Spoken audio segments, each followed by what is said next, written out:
You saw the title. Yes, we're naming the 10 powerhouses most likely to crack first if a recession hits, and one of them props up nearly 15% of US GDP. If that card falls, the whole house shakes. Markets, jobs, and consumer confidence all feel the aftershock. Here's the twist. The danger isn't where you think. It's not just unemployment. It's housing unaffordability, heavy federal funding dependence, rising debt to income, and weak unemployment insurance. Watch through the countdown to see which state is exposed by oil prices, which is trapped by tourism, and which two could tip the entire country. You'll never read national headlines the same way or look at safe states without checking the fine print. Before we continue, hit subscribe so you never miss the latest updates.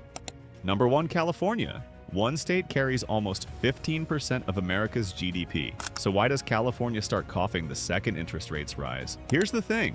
California is the motherboard. Tech giants write the code, studios sell the stories, ports move the goods. From San Jose payrolls to LA soundstages to Oakland cranes, the state isn't just big, it's baked into national numbers. When venture checks flow, startups hire, contractors get booked, and airport lounges fill up with people chasing deals. Momentum compounds fast when capital is cheap. But here's the catch. The stock market looks great, yet the middle class is dipping out because housing costs are a circus. Median home price versus median income, the spread is brutal. Permits crawl, approvals stall, and every delay adds another zero. You feel it in rents, in gas, in a burrito that somehow costs the price of a gym membership. Payroll growth cools while people with options try Austin or Boise. Let that sink in.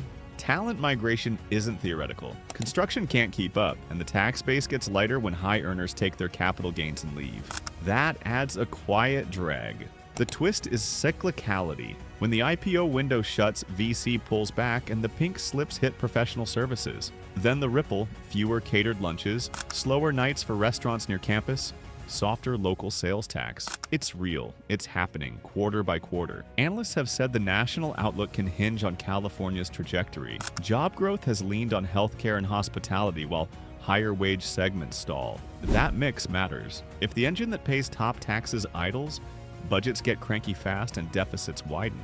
California doesn't need a deep recession to tug national data lower. A mild state-level downshift throws the aggregates off. If CA is the table, the next state is the leg that wobbles when Wall Street sneezes, and the whole setup rattles. Number 2, New York. Wall Street rallies, but why is New York's tax base still slipping out the door?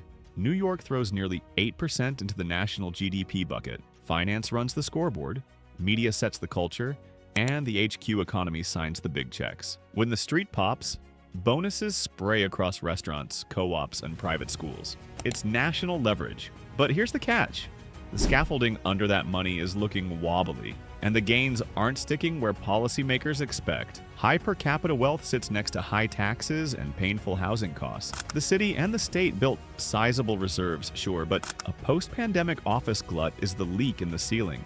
Empty floors linger, lease rollovers drag, owners stare at rate sheets and flinch. Let that sink in. The office tower that once printed revenue now bleeds carrying costs. Commercial real estate is the pressure cooker. Vacancy stays elevated, and refinancing hits at higher rates. That forces repricing.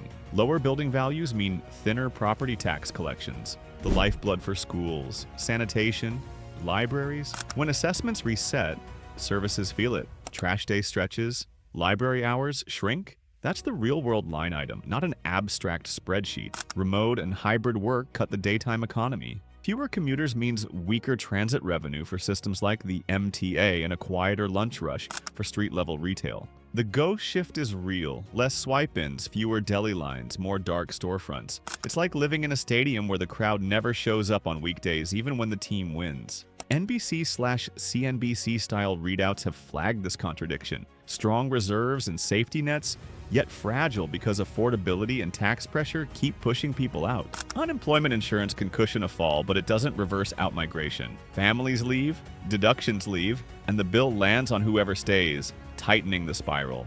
Now stack the old playbook.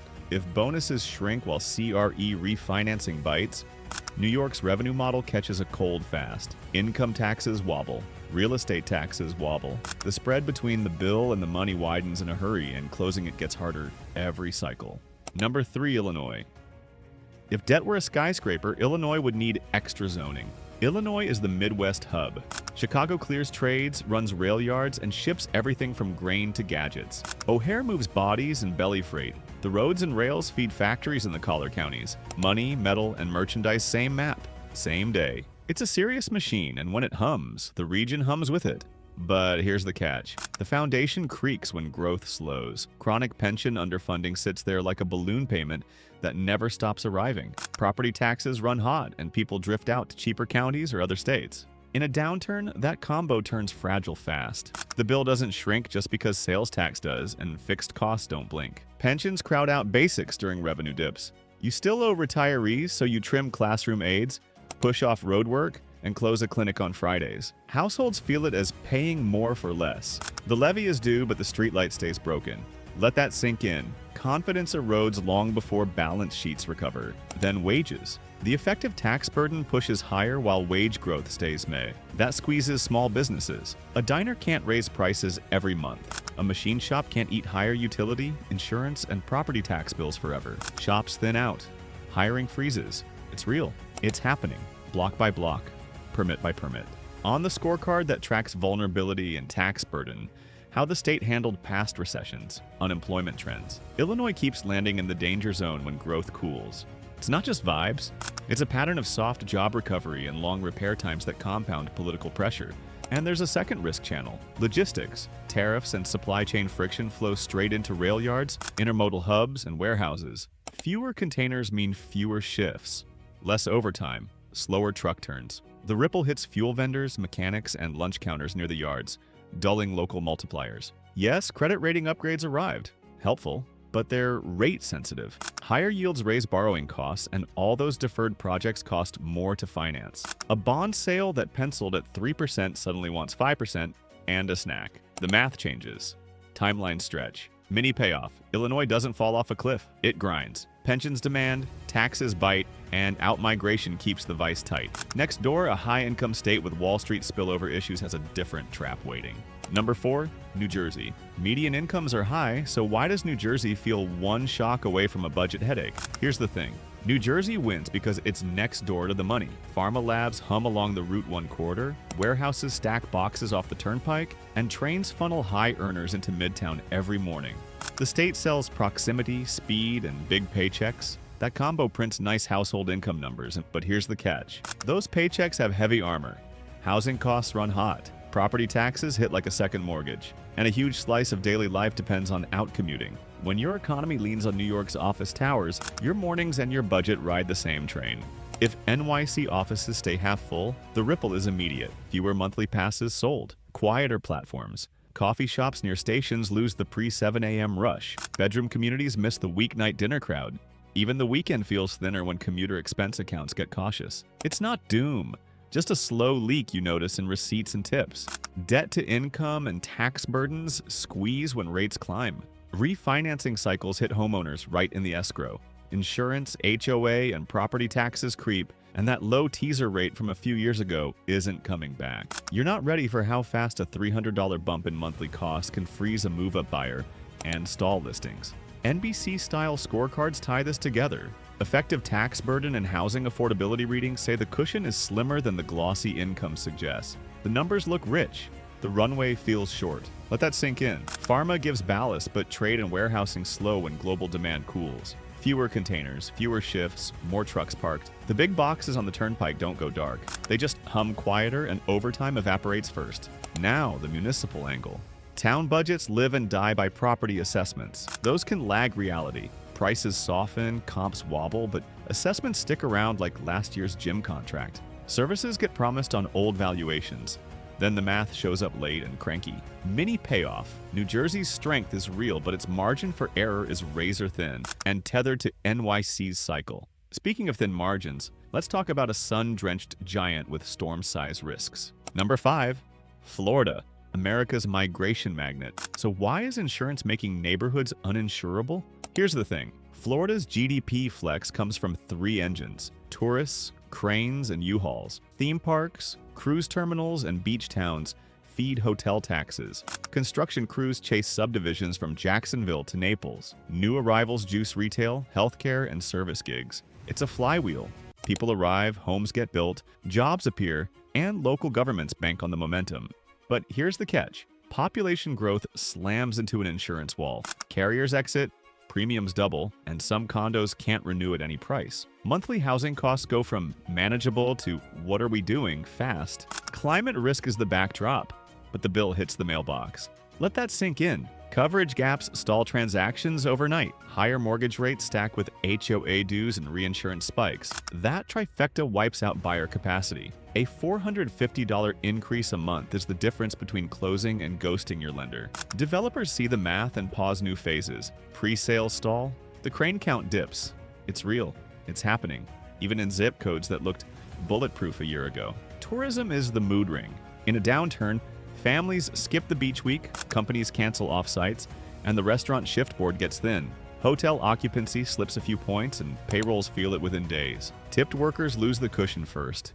Then the vendors who supply them. Sales tax softens and budgets tighten. Add the feedback loop. When insurance costs surge, values wobble, tax bases strain, and local services feel pressure. Florida doesn't need people to stop moving in. It just needs housing costs to jump faster than paychecks for the flywheel to slow. Scorecards put Florida's private sector as strong, but you also see unemployment pockets running hotter than top peers and clear housing stress. The data looks like a sunny day with a storm warning in the corner of the screen. You can feel both at once. Here's what nobody tells you. Property insurance chaos becomes a credit story. Lenders get nervous on condos with special assessments. Appraisers mark down buildings with litigation and flood exposure. Construction lenders tighten. Builders sit on land rather than pour slabs at yesterday's costs. If wage growth cools, Sunbelt metros show cracks first. The payment shocks outpace raises. Listings linger. Price cuts appear where demand used to camp overnight. It's like living in a party house after the DJ leaves. The lights are still on, but the energy is gone. Mini payoff. Florida can keep growing, but if insurance and rates line up wrong, the music stops mid-dance. From beaches to blackjack, the next state lives or dies by tourists. Number 6, Nevada. When hotel occupancy slips 5 points, Vegas doesn't yawn. It sweats. Here's the thing. Nevada runs on rooms filled, tables busy, and stages lit. Tourism, conventions, and entertainment drive payrolls from the Strip to Reno. It's a classic boom-bust profile. Crowds pour in, money flies, and then a chill hits and you can hear the slot machines breathing. The economies pulse tracks flight schedules and convention calendars. But here's the catch. The state's history with unemployment is ugly during downturns. Travel demand swings hard, up fast, down faster, and housing already burned hot in the rebound. So the stamina isn't endless. You feel the fatigue in longer days on market and sellers who swear it's still 2021, even as price cuts stack.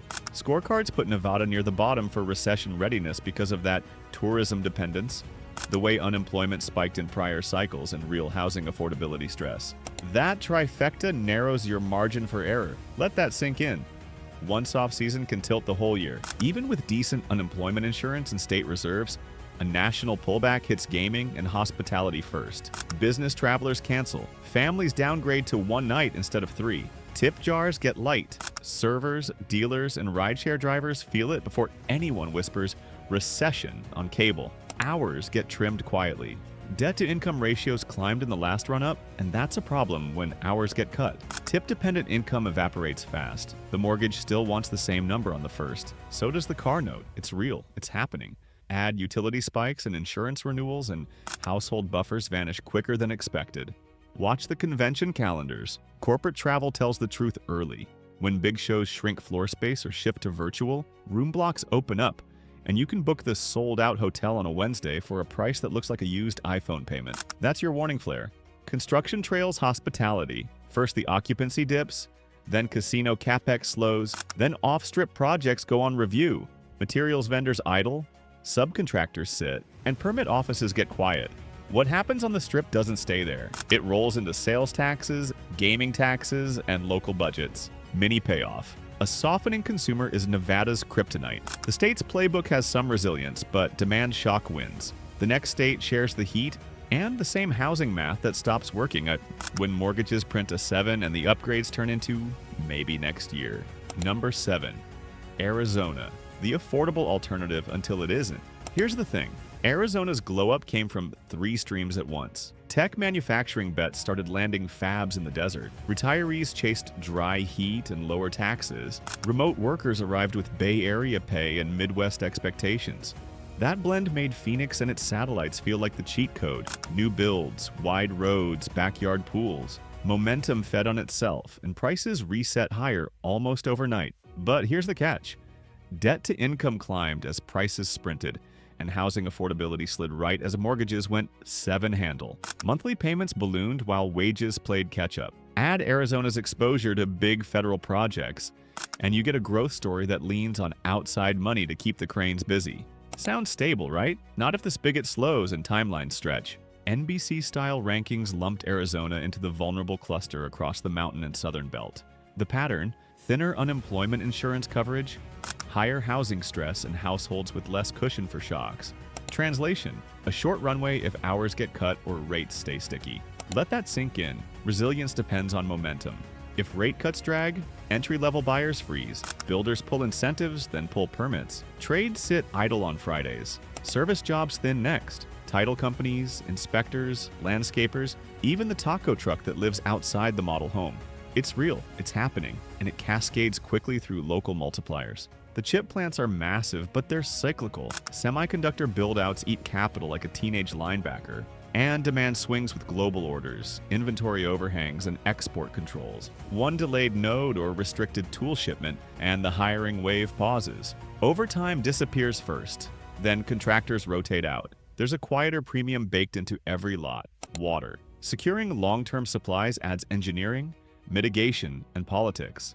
That raises development costs and stretches timelines. It's like building on a treadmill.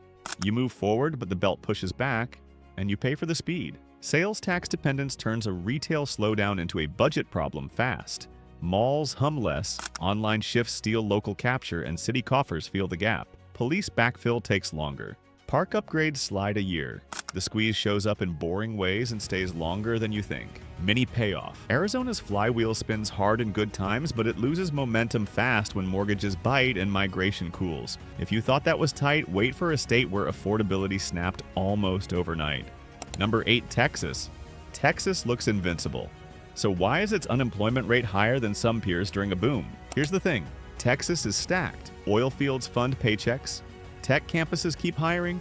Ports move containers, and factories crank out gear from semis to semiconductors. People keep moving in. New homes rise, warehouses sprawl, and highways get an extra lane that somehow fills by Tuesday. But here's the catch. Those strong rainy day funds and the business-friendly playbook meet pockets of slowing hires. You feel it in longer job searches in Dallas and Austin, while smaller metros still hum. Energy cash helps until prices swerve, then royalties shrink, rigs idle, and service firms cut shifts. It flips quick. NBC/CNBC style reads, "Put Texas in the resilient column," but with a footnote. The unemployment rate runs hotter than top-tier peers, and housing, still affordable by coastal standards, is inching up fast. That monthly payment creep steals the advantage. Let that sink in. Energy is the cushion until it whiplashes. Petrochemical margins depend on feedstock costs and global buyers. Export demand softens, and the Gulf Coast notices before your newsfeed does. A refinery delays maintenance. A plastics plant trims over time. It's real. It's happening. Texas lives on trade. Ports at Houston and along the Gulf, plus the I-35 spine to Mexico, are the arteries. If tariffs rise, cross-border supply chains get pricier. Margins thin on auto parts, electronics, and machinery. Some orders reroute, some die. Truck yards go from slammed to quiet in a week. Corporate relocations add sizzle to the headlines, and the ribbon cuttings look great. But research flags oversupply risks in office and industrial in some metros. That's the quiet leak. If demand pauses, sublease signs multiply. Landlords juice concessions and cap rates drift up. Warehouses sit, flex space goes stale. Local budgets ride property values. No income tax means cities and school districts need assessments to climb. A growth pause dents appraisals, squeezes bond capacity, and makes "we'll fix it next year" the default. Street repair stall, class sizes creep, mini payoff. Texas can carry the nation or add drag, depending on oil prices, trade flow, and hiring momentum. From oil booms to BQs, now the state that's married to federal dollars. Number 9, Louisiana. Half the state budget leans on Washington. What happens if DC tightens? Here's the thing. Louisiana's economy has three big engines: energy along the Gulf, massive ports on the Mississippi, and petrochemical plants that turn feedstock into cash flow. But the budget? It leans hard on federal funds and Medicaid. So state services ride on two tracks at once: oil prices and DC's mood.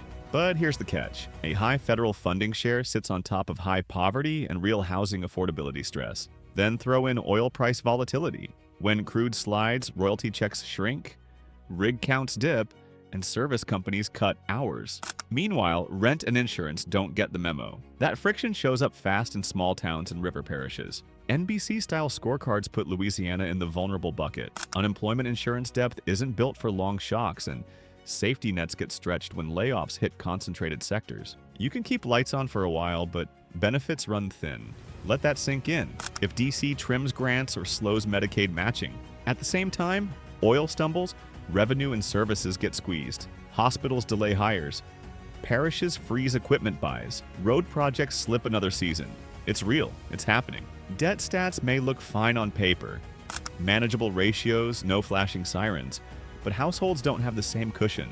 Savings are light, wages lag, and a surprise bill eats the month. That thin margin makes every hiccup feel like a body blow. And the wild card is weather. Hurricane risk turns insurance into chaos. Premiums jump, deductibles balloon. Some carriers just leave. It's Florida-level instability with fewer offsets and a smaller tax base to spread the pain. One storm, and you're arguing with your adjuster and your lender on the same Tuesday. Port throughput ties it all together. When global demand cools or trade routes shift, container counts drop. That bleeds into longshore hours, warehouse shifts, tug operators, and truckers. The river gets quiet, and so do paychecks. Mini payoff. Louisiana doesn't just slow. It can stall if federal flows wobble while energy softens. The balance is that tight. The last card is a quiet heavyweight. Industrial, union, energy adjacent, and slowing. Number 10. Pennsylvania. A swing state economy with a split personality. Eds and meds versus aging industry. Here's the thing. Pennsylvania blends world-class hospitals and universities with chemicals, logistics, and factories that still stamp, weld, and ship. Philly's research corridors, Pittsburgh's robotics spin-offs, and a web of distribution hubs along I-76 and I-81 sit next to legacy mills and machine shops that run on thin margins. The mix looks balanced on paper. But here's the catch. Population growth is sluggish. The housing stock is older, drafty, and thirsty for investment. Roofs, boilers, lead lines, all the unsexy stuff. Supply chains are tariff sensitive. When costs rise on inputs like steel or components, the small manufacturers don't have room to eat it. They delay hires, they slow orders. You feel the brake tap. If tariffs rise and manufacturing cools, mid-sized towns feel it first. Think county seats with one big plant and a cluster of suppliers.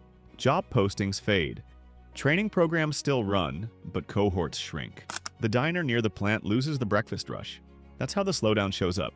Quiet at first, then obvious. Healthcare holds steady. Hospitals, clinics, and elder care don't vanish in a recession. But they can't fully offset a downshift in industrial hours and a migration flow that's more trickle than stream. You stabilize the patient, you don't sprint. On the vulnerability scoreboards, the cues that matter here are historical recession performance and the unemployment trend. Pennsylvania tends to recover, but it takes its time. Jobless rates don't spike the highest, they just linger longer than you want. Let that sink in. Energy from the Marcellus is the swing factor. Gas production supports drilling services, pipelines, and chemical feedstocks. But prices whipsaw capex plans.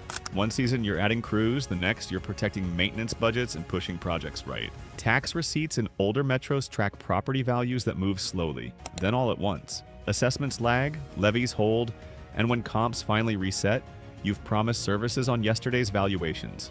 Library hours slip, paving schedules stretch.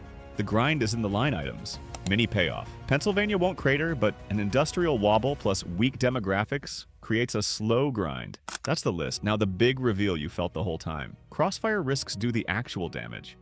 Tariffs don't just raise prices. They stall orders in factory towns and jam margins along port corridors. CRE repricing isn't a headline. It's a tax receipt shrinking, a transit system missing farebox revenue, a city cutting library hours. Insurance failures aren't weather stories. They're mortgage denials, condo special assessments the size of a car payment, and lenders pulling back from entire zip codes. So here's the thing. Resilience has a template. States that bank fat reserves, spread risk across diverse industries, and fund solid unemployment insurance don't dodge the hit, they absorb it. The jobless spike is softer. The recovery is faster. Services don't vanish overnight. You still get the pothole fixed, just not with gold-plated asphalt. And the migration mirage? It cuts both ways. Sunbelt booms can reverse on a dime when premiums and mortgage rates sprint past wage growth. A neighborhood goes from red hot to seller offering concessions and a Costco gift card in a month. The buyer pool shrinks. The move-up ladder breaks a rung. It's like living in a party where the DJ turns down the volume slowly. You don't notice the exit until you can hear the ice melting in your cup. Like this video so the algorithm thinks I'm important. Subscribe because someday you'll want to escape. Would you live in a place where insurance costs more than your mortgage? Drop a yes or nope in the comments.